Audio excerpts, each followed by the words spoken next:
Méditation matinale du 14 novembre. Bien-aimés de Dieu, je vous salue dans le nom de notre Seigneur Jésus-Christ. Ce 14 novembre 2024, nous sommes réunis autour du texte tiré dans Luc au chapitre 17, les versets 20 à 25. Mais nous serons beaucoup plus pratiques en prenant les versets 20 à 24 qui vont faire l'objet de notre partage.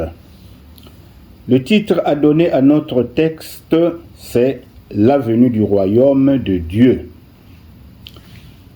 Comme à l'accoutumée, Jésus trouve l'opportunité de délivrer son enseignement à partir d'une question ou d'une interrogation de ses interlocuteurs. Ici, ce sont les pharisiens qui cherchent à savoir quand est-ce le royaume de Dieu viendra.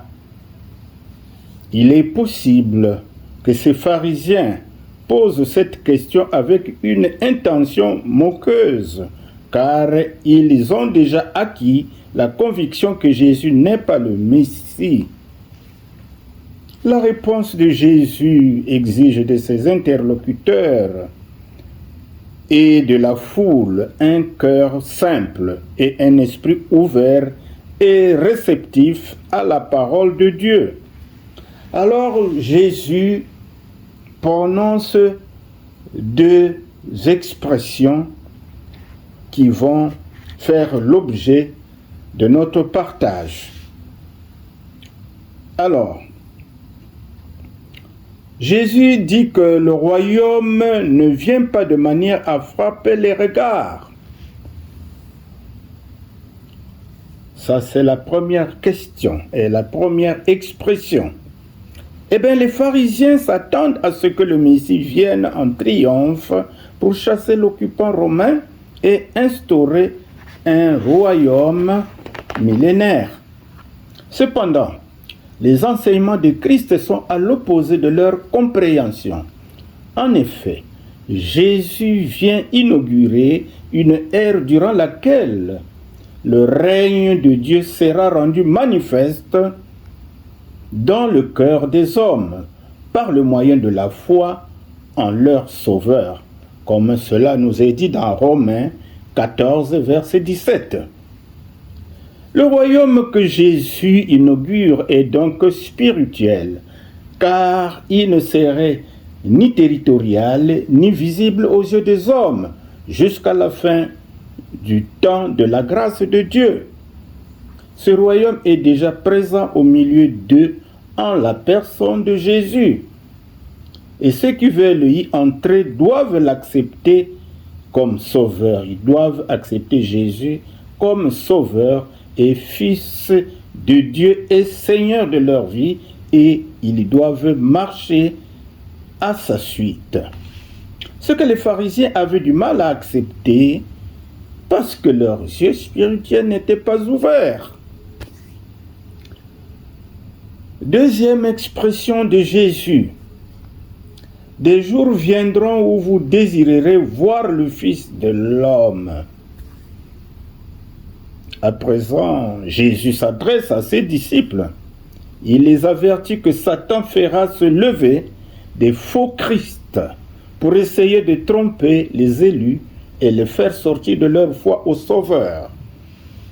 Des faux docteurs prétendront que Christ se trouve parmi eux, ou qu'il est de retour à Jérusalem, ou à d'autres endroits de Judée. À travers ces paroles, Jésus demande à ses disciples de rester sur leur garde et lance ainsi un avertissement prophétique pour chacun des chrétiens de rester vigilants. Car le diable rôde autour de nous comme un lion rugissant, cherchant qui dévorer. Comme nous le dit 1 Pierre 5, verset 8. Alors, une fois que nous avons fait le contour de notre texte, quelles précautions, moi qui suis disciple de Christ, dois-je prendre pour ne pas me laisser égarer par les enseignements qui tentent de falsifier le message du salut? Alors, relevons 3 choses importantes si nous voulons demeurer dans le règne de Dieu. La première chose, il nous faut désirer la parole de Dieu comme un bébé désire le lait maternel, en participant régulièrement au culte ou aux offices de notre Église.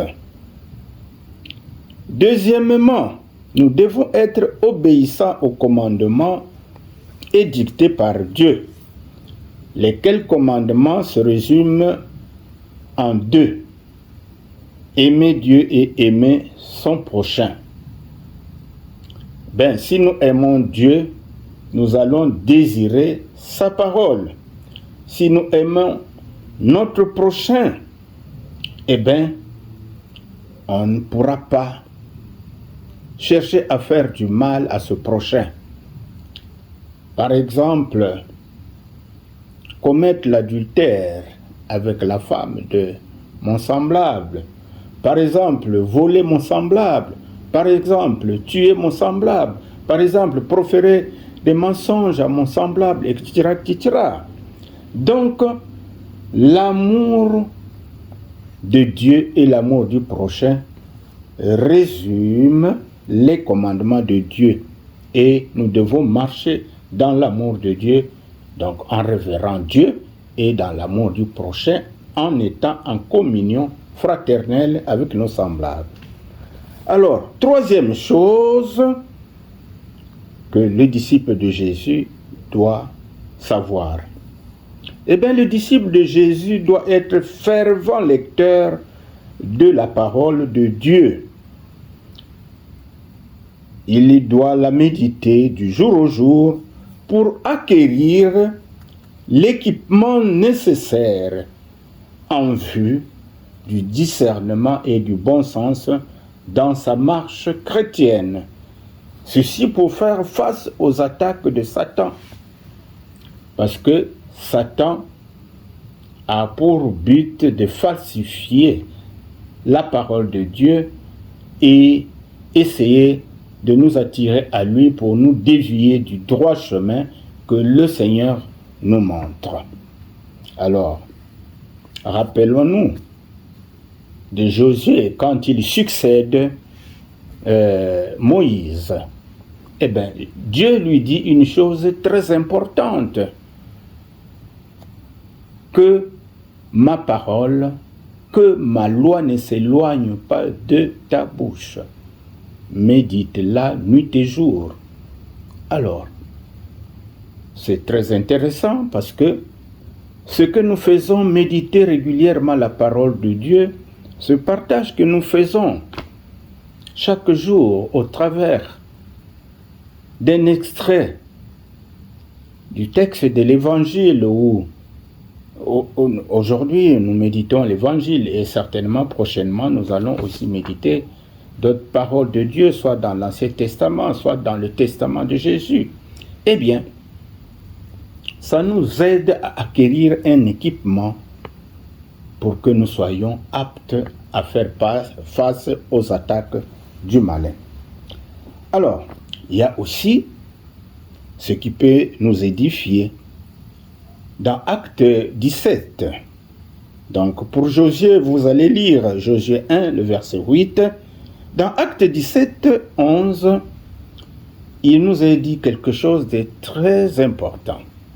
Chaque fois que Paul allait prêcher à Bérée, une fois qu'il est parti, les chrétiens de Bérée, les croyants de Bérée, vérifiaient si l'enseignement de Paul était conforme à l'Ancien Testament.